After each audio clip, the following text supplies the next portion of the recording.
The Battle of Varna, 1444.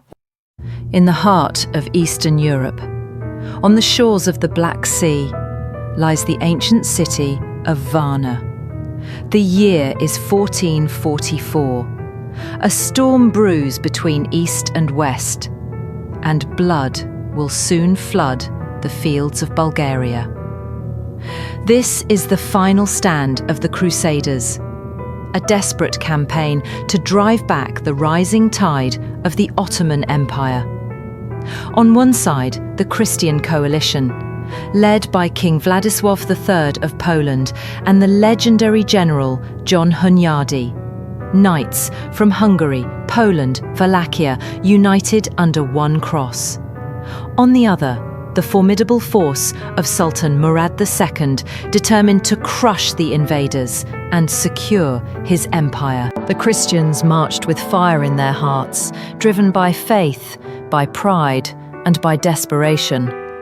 They believed they were chosen, the final sword of Christendom, sent to push back the darkness of the East.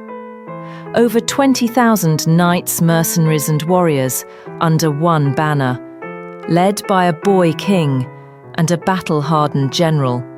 But they didn't just underestimate the enemy's numbers, they underestimated the Sultan himself. Murad II, the Ottoman ruler, was no fool. He had already tasted war and victory.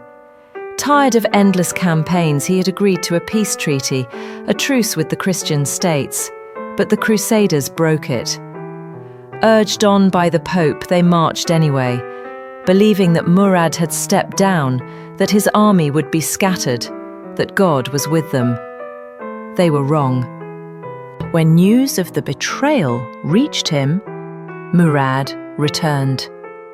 With an army that matched the Crusaders in size and far outmatched them in experience. He carried not just weapons, but fury. Fury at broken oaths, fury at Christian pride. On November 10th, 1444, just outside Varna, the two forces met. What followed was chaos. The Ottoman centre held firm as wave after wave of Christian soldiers threw themselves into battle. Hunyadi's flanks made progress, but in the centre, something snapped. King Władysław III, just 20 years old, made a rash decision. Instead of holding formation, he charged straight at the Sultan's guard. A heroic move, but suicidal. His horse was brought down, and before his men could reach him, the young king was surrounded and killed. His head was mounted on a pike for all to see. His body was never found. The Christian army panicked. Leaderless, broken, they scattered, and then came the slaughter. Ottoman cavalry hunted down fleeing men. Archers cut down anyone still resisting. There were no prisoners. There was no mercy. When the sun set over Varna, the battlefield was a sea of corpses. More than 20,000 Christian soldiers lay dead or dying. The crusade crushed. The dream over. Varna had become a graveyard of faith, a symbol of broken pride. And the Sultan, Murad II, stood over the ruins of his enemies, a ruler of terrifying discipline and ruthless resolve. He would rule for 7 more years, tightening Ottoman control over the Balkans, securing the empire for his son, Mehmet II, the man who would one day conquer Constantinople. Varna wasn't just a defeat, it was a funeral for the last major crusade, a moment that ended an era.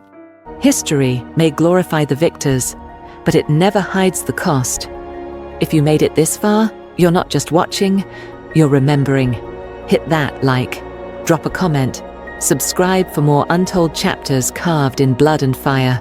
Until next time, stay curious, stay brave, and remember, war leaves no soul untouched.